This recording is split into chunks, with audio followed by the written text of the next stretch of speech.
Hey there, welcome back to another review. This time it is most definitely a rant. A rant on the 2017 horror film, the first film in Universal's Dark Universe franchise, The Mummy, which I like to call the CUMMY, because this movie was an old pile of dried cum.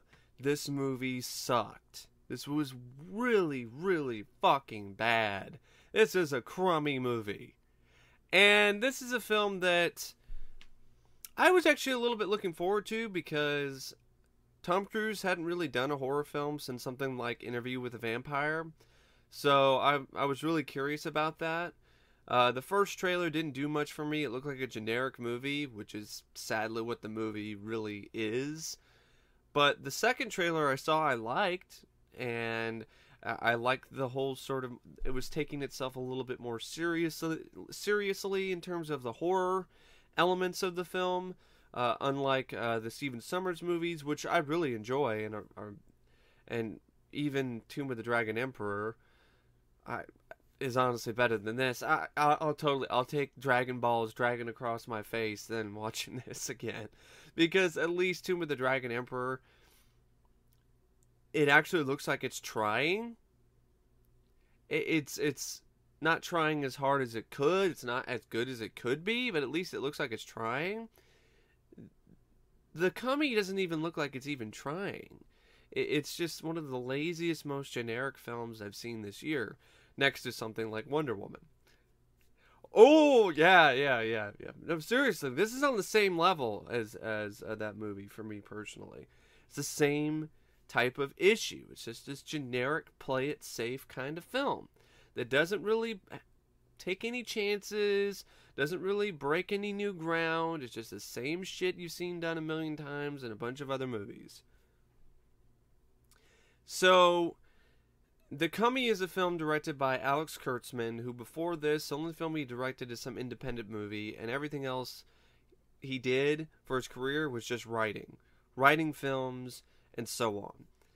He's what I like to call a cannon fodder director, because he was hired by the studio just so the studio could blame him if the film doesn't make any money. Which is ultimately what happened. The film didn't do very well domestically at all, and so it did okay overseas, but Universal's still going to lose about $90 million on the film. It cost $125 million, which I also want to know where the budget went. This cost $125 million? Where? Did 50 of that or go to Tom Cruise? Like, this is not a $125 million looking movie. This does not look like it costs $125 million to make at all. Even the production and art design, which is one of the few things about this film that is actually legitimately impressive, that doesn't look like it costs $125 million. I really would like to know where all the money went. $342.1 million gross, which isn't that much, and that was a worldwide gross. So Universal is taking a hit. They're taking a hit on this film no matter what.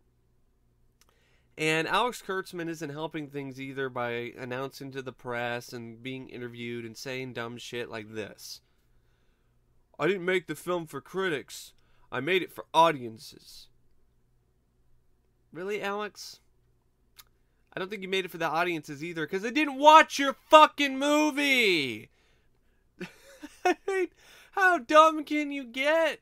How daft can you possibly get? Come on, man!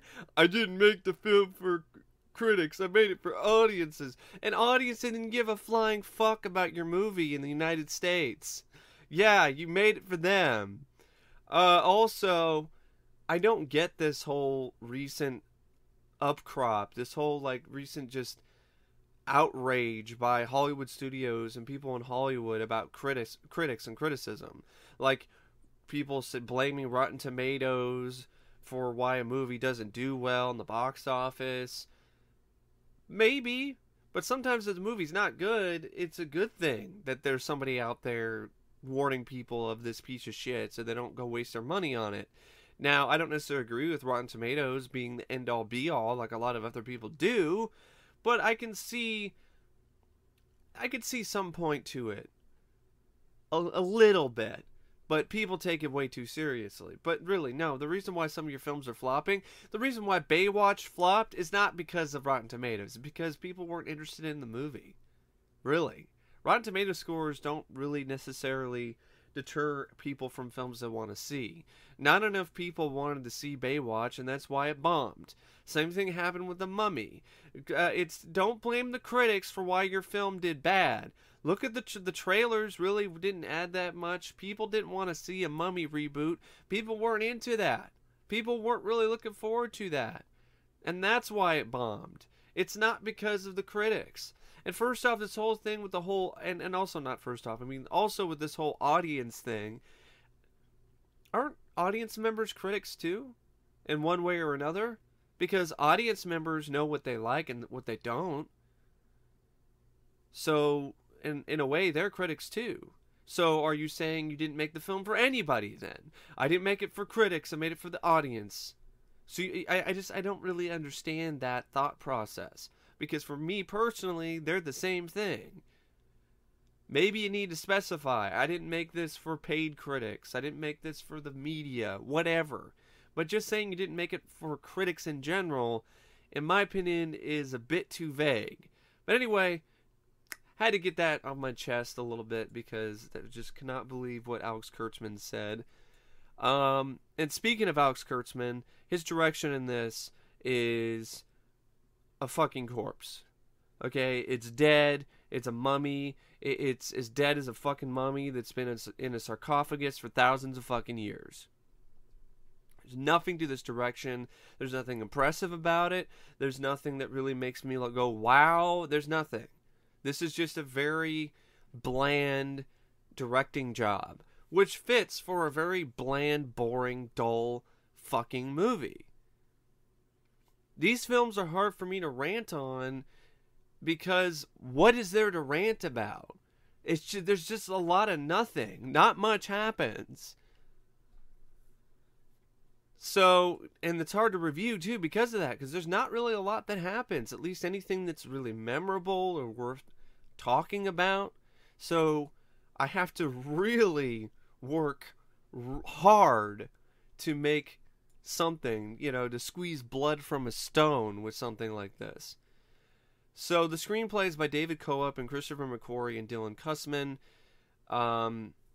This script was just bad. It really was a bad script. It was a shitty screenplay. It took a page from the recent DC universe, the DC cinematic universe, instead of Marvel when it comes to building a new franchise. So they're trying to do a cinematic universe with the Universal monsters. And honestly, I don't mind that idea. I think there's potential there. I personally would prefer if it was hard R, and you just made separate solo Universal Monster movies, and then maybe had a team-up film after it. But the concept that they have here with PG-13 monster movies, there's potential there. I mean, you could be building up to the Universal Monsters teaming up to fight an even bigger threat. That could be cool, if done the right way. The problem is, it's not done the right way here. It is lazy. It is uninspired. It's half-assed. Much like DC did with their cinematic universe by starting everything with Man of Steel. After Man of Steel came out. Because they were not planning on using that as the jumping off point for the cinematic universe from the beginning. It's painfully obvious that that's the case. When you watch Man of Steel, it is not meant to be the jumping off point for their cinematic universe. They only decided to use it for that so they can get the quickest amount of money as quickly as possible with Batman vs. Superman.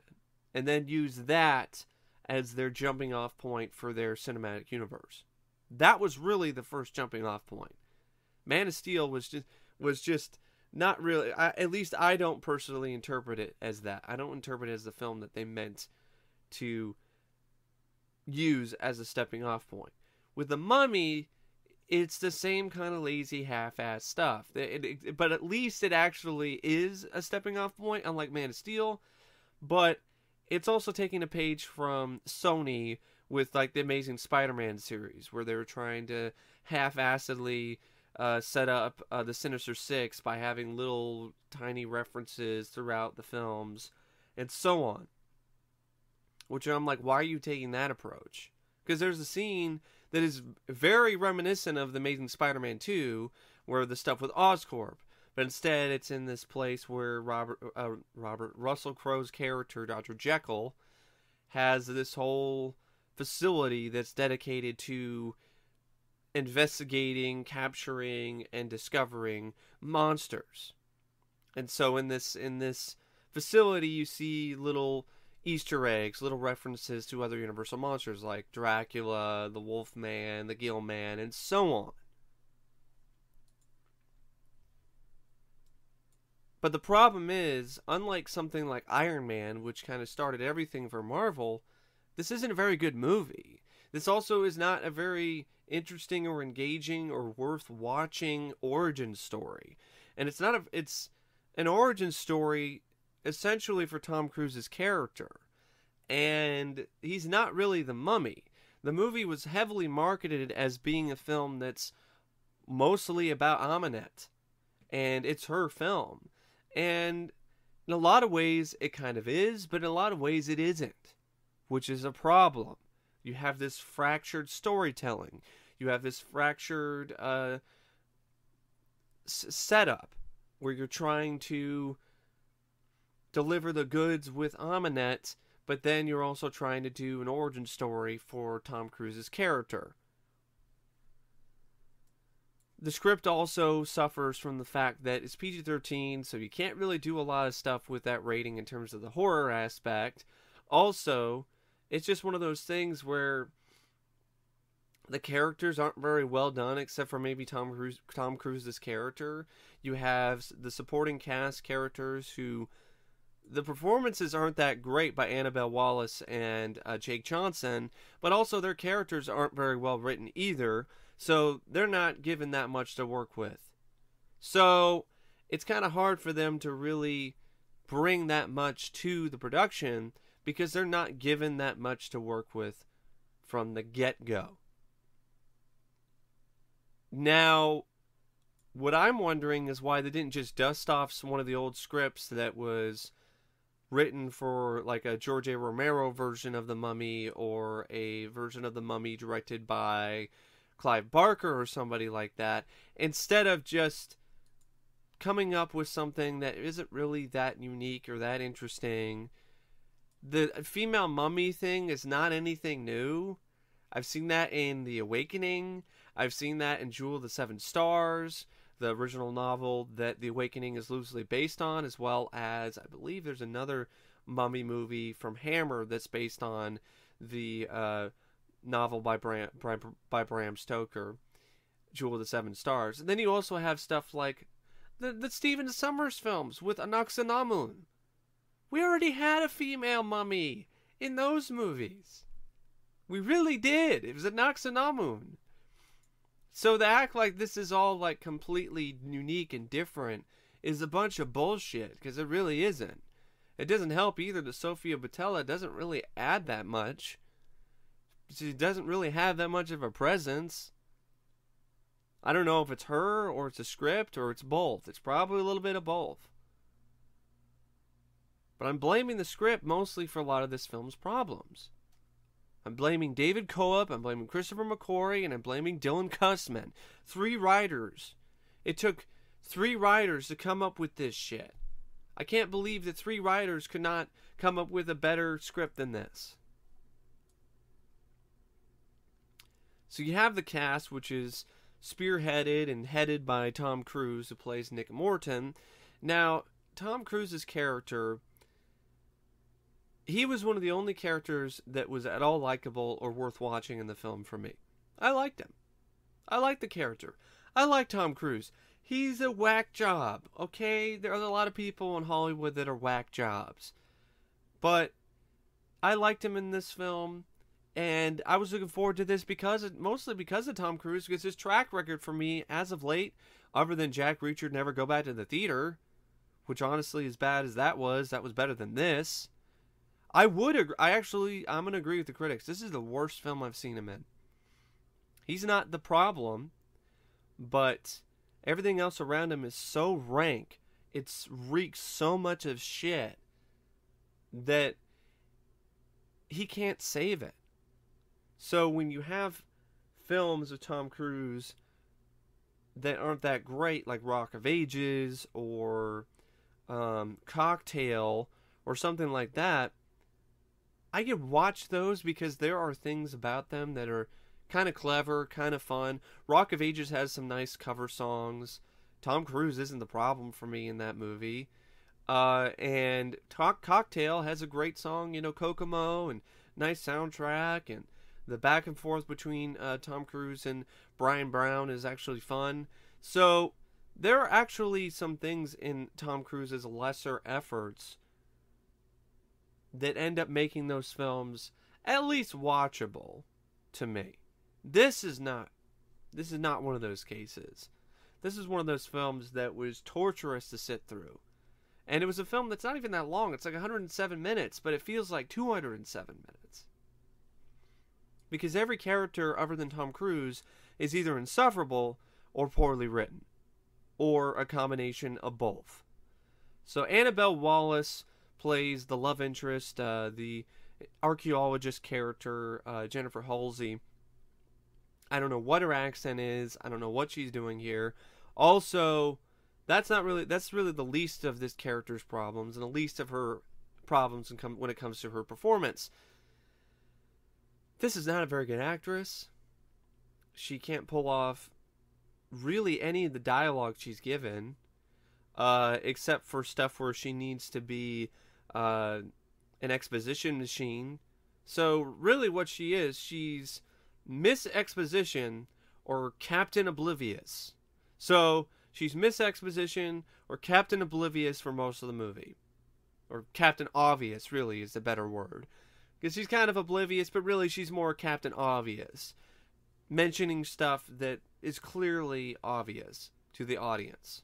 Like, this is definitely a tomb.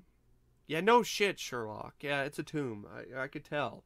I could tell it's a fucking tomb. I don't need you to tell me it's a tomb.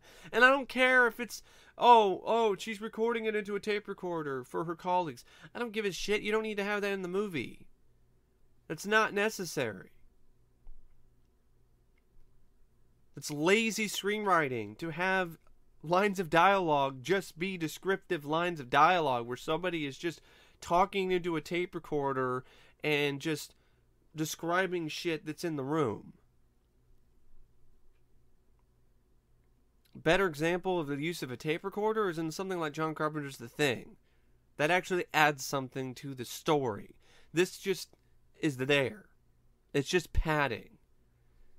Sofia Boutella as Princess Amunet didn't have much of a presence or an impact. Really not much of anything to this character. Jake Johnson as Corporal Chris Vale was fucking annoying. He was so annoying. This guy had only one level, and it was 100. And if that wasn't bad enough, he dies, and then he's brought back to life as some half-assed, infuriatingly insulting ripoff of Griffin Dunn's character from American Werewolf in London.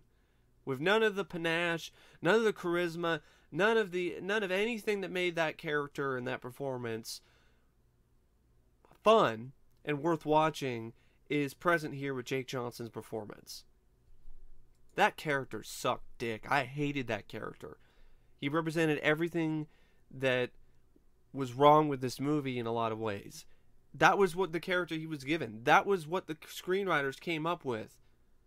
Was this character. Nick's friend is just this guy who's yelling all the time, who's being just annoying. He's being a fucking twat.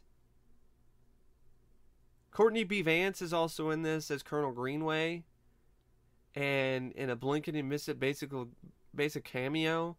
And he doesn't make it throughout most of the movie. which is too bad because he was actually pretty decent in the scenes he was in.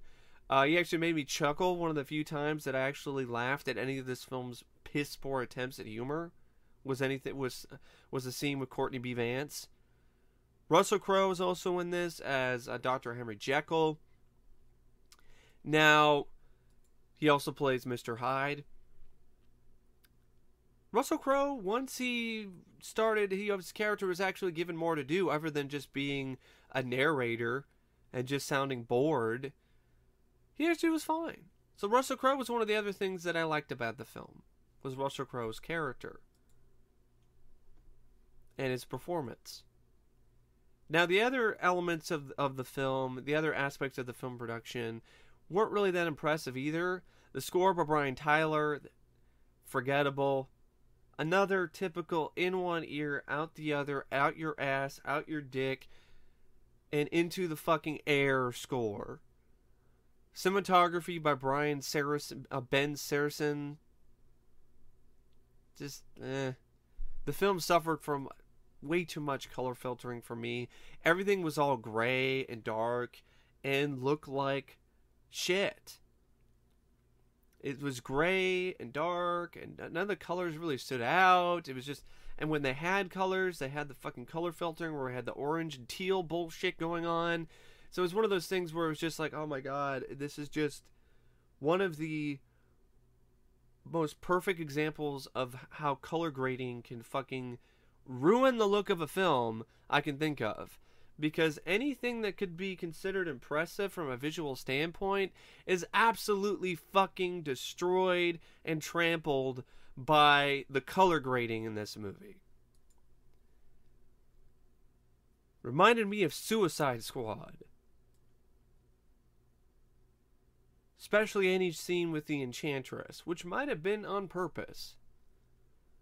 The editing by Paul Hirsch, Gina Hirsch, Andrew Modshine. It's kind of herky-jerky at times.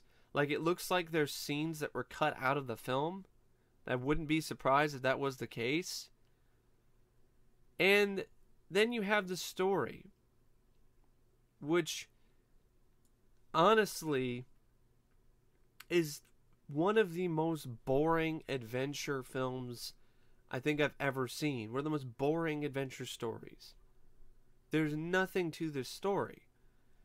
Takes place, start out with a prologue in 1127 where you have these English Crusader knights that capture a ruby from an ancient Egyptian place, from some place in ancient Egypt, and they bury it with the tomb of one of their fellow knights.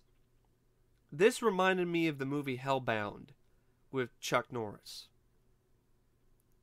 The whole thing, there's this force that's gonna take over the world and is a problem.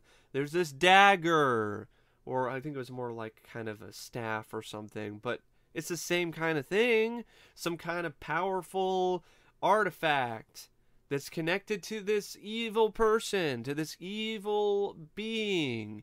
Let's bury it, and we need to protect it. And then somebody discovers the tomb years later and unleashes this horror. Well, actually, they don't unleash Princess Amenet yet. That's something that Tom Cruise's character does. Actually, what Jake Johnson's character does when he orders an airstrike that just conveniently lands and blows up the place where Princess Amenet is located. Just conveniently, an airstrike happens and conveniently just reveals the tomb. No years of trying to search. No map. No anything. No, this is what I'm talking about. There's no sense of adventure. It's just like, airstrike, boom, there's the tomb. Like, really? I mean, fuck. Really? Come on, man.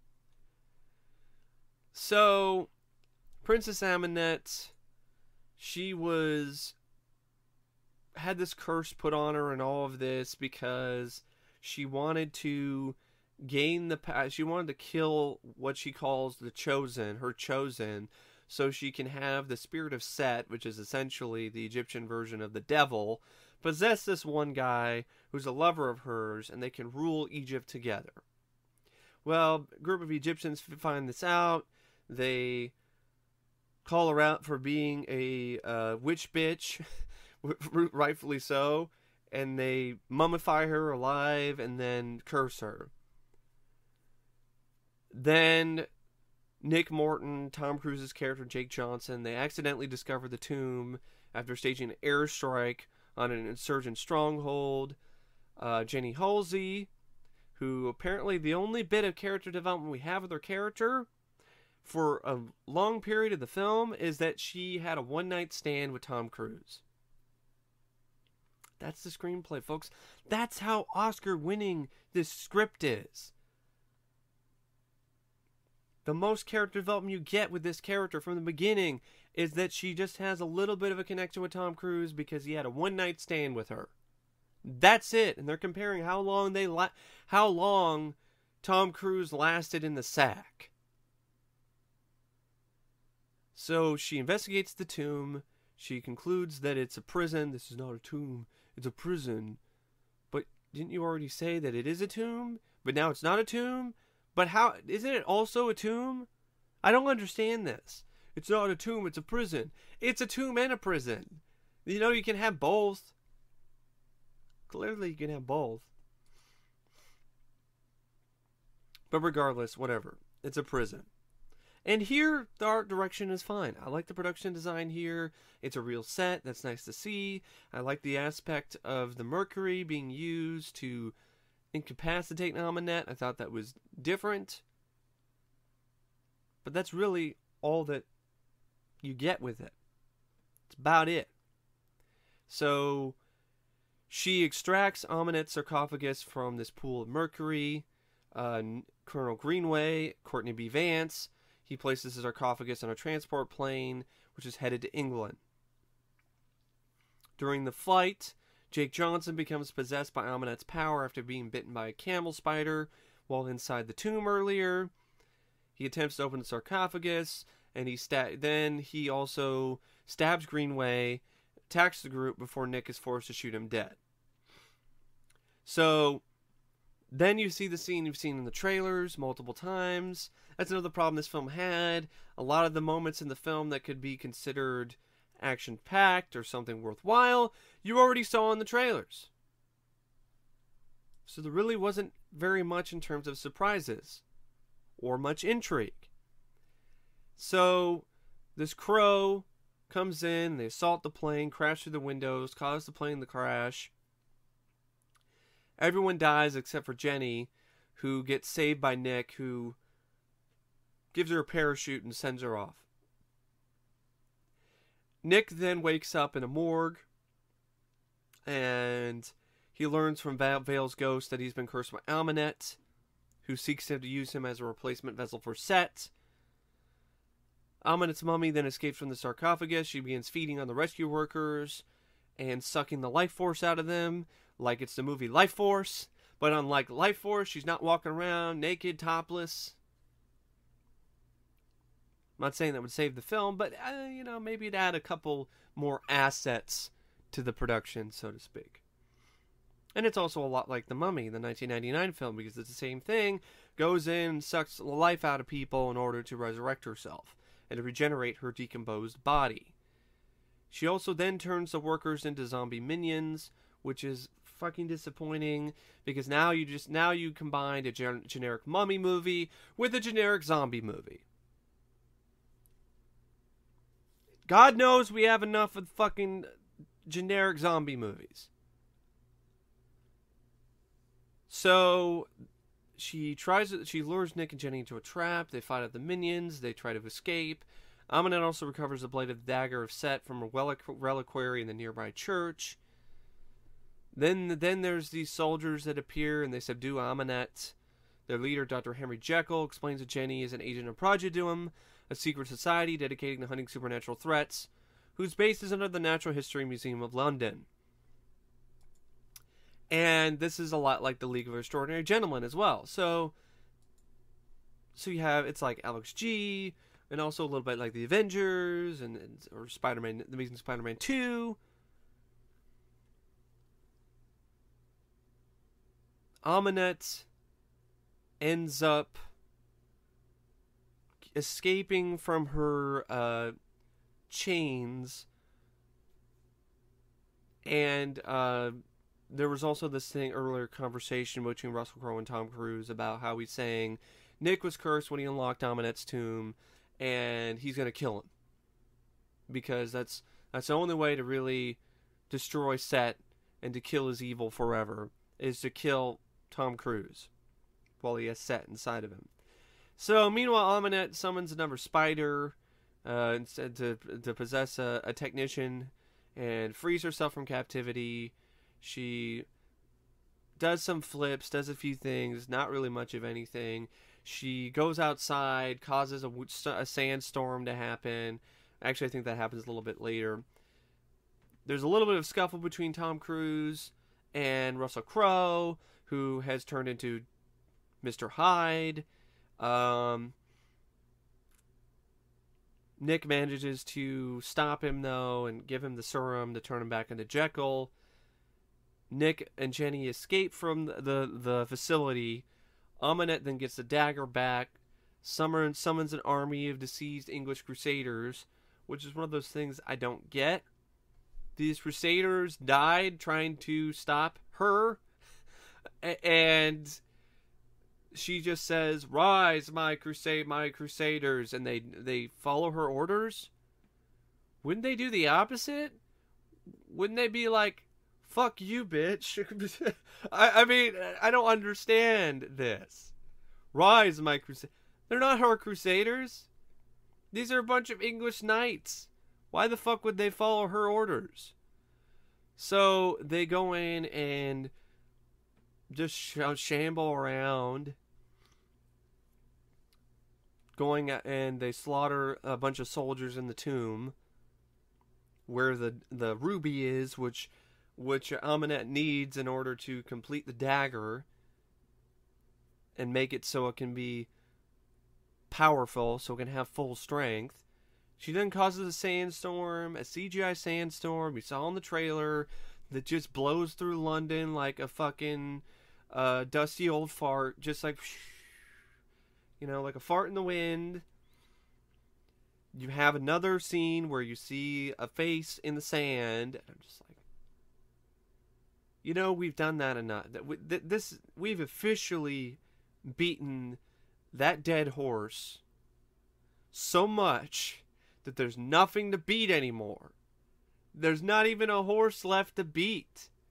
Okay? No more of the face in the sand or the face in the water or the face in the whatever. Enough of that shit. Okay? We've seen that enough in all of these Mummy movies before this. The Stephen Sommers films. There was no need to have a face in the sand again.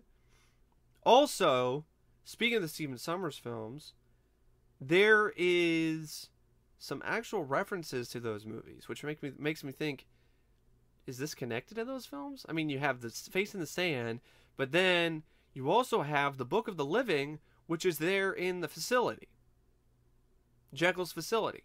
So I'm like, is this connected to the previous Mummy films? Why is that there? And it's the exact same book, the exact same design, everything. Or is it just an Easter egg? But even if it is just an Easter egg or like a little homage, that doesn't make much sense. Why would you have it here unless it actually had some kind of connection? It does take place years later after the events of Tomb of the Dragon Emperor or the other Mummy films, so I guess there's potential for it to actually have a connection to those films. That's just something I wanted to mention. So you have this lame sandstorm, fart in the wind sandstorm. The knights attack the soldiers. Aminette recovers the ruby. She gets all the power she needs to free Set. Vale guides Nick and Jenny into the London Underground tunnels. They get attacked by Aminette's minions, which is boring-looking zombies. Aminette captures Jenny, drowns her, hoping to break her hold over Nick. Nick puts up a fight, but gives up and lets himself embrace Aminette, but uses it as a ruse to steal the dagger and stab himself, which is similar to the ending of Suicide Squad. Remember the stabbing, the steal the dagger, blah. It's very similar. His body's possessed by Set, who proceeds to join Aminette to uphold his end of the bargain until he sees Jenny's dead body, at which point Nick regains control and uses Set's powers to overpower her and suck the life out of her, turning her back into a shriveled mummy, which is basically what this movie is a shriveled, dusty old mummy that isn't really worth seeing and should just be buried forever. So, yeah, this whole climax was one of the things that really did kind of surprise me because of how ballsy it was. Kill off the girl, do all this. Tom Cruise comes and lets the demon possess him. And then the whole sort of setup for this character, I think it's kind of interesting. When he's hiding the shadows, reminded me a little bit of Darkman, where he doesn't want to show his face. The whole idea that Tom Cruise might be this character who's kind of like Bruce Banner, you know, of the monster universe, of the dark universe, where he has this evil side to him that he's trying to control and trying to figure out how he can control it before it takes over completely, and which side is going to win. That's a lot more interesting than anything that happened before this movie. So you set up, in the ending of this film, the beginning of a new character, a new franchise, a new direction for this Mummy series to go, and it's better than anything that's happened before it. And it's just one of those things that's like, why didn't you just do that? Why didn't the film just take place where this movie left off? Because that would be interesting, and that would be different, and that could be potentially fun, which is something that this movie really isn't at all. So Nick then harnesses Set's powers. He resurrects Jenny. He says goodbye to her. Jenny then regroups to Dr. Jekyll. They then talk about Nick and how he's going to have to deal with whichever side. He's going to have to deal with the dark side of him, and saying that eventually he will succumb to Set's influence. And Nick is going around with a resurrected veil, and they're setting themselves, they put themselves out on an adventure. So they go out on an adventure on their own in the desert, trying to find how to reverse the curse. Tom Cruise's character had the potential to reverse the curse earlier. All he had to do was break the gem, but he succumbed to her influence for some reason. You know, he could have just broken the gem and then, like, stabbed her, but it didn't really work out that well. Or I kind of forget, maybe he did. He like shattered the gem a little bit. He was gonna stab her, but then she overcame him.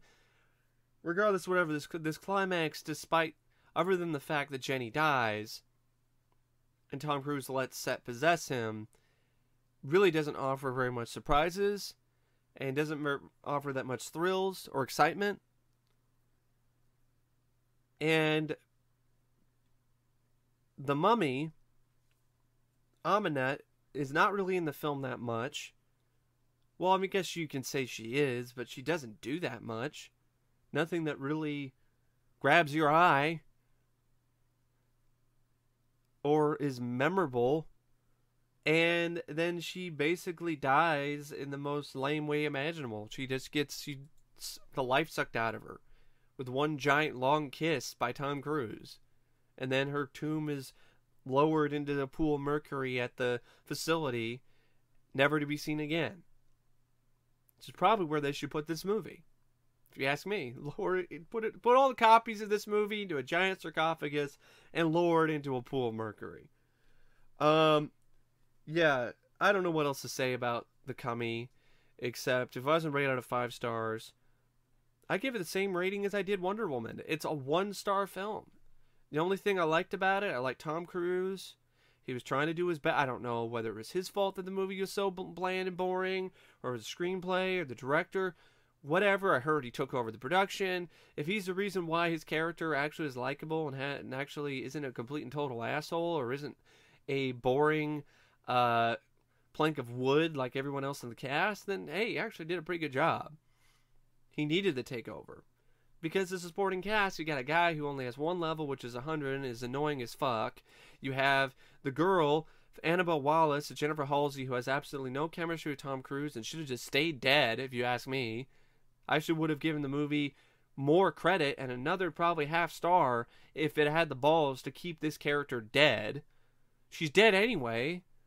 I mean, she's got dead eyes. She's got all the acting ability of a fucking dead guy or a dead woman. Really, a dead woman. Because she's not really a dead guy, but you get my point. Should have just remained dead. Her performance is air. She's just air. She's the air inside an empty bag, because the empty bag has a purpose. You can put something inside an empty bag. She's just the air. The air in an empty bag. No purpose other than just be making a bag that could be used to put something in it. A bag that could be useful. She, because she's the air inside of it, is making it absolutely worthless. Because nothing is in it. It's not serving its purpose. So yeah, I mean, I like Tom Cruise. I like the little bits that Courtney B. Vance had, but it wasn't anything that was amazing or anything.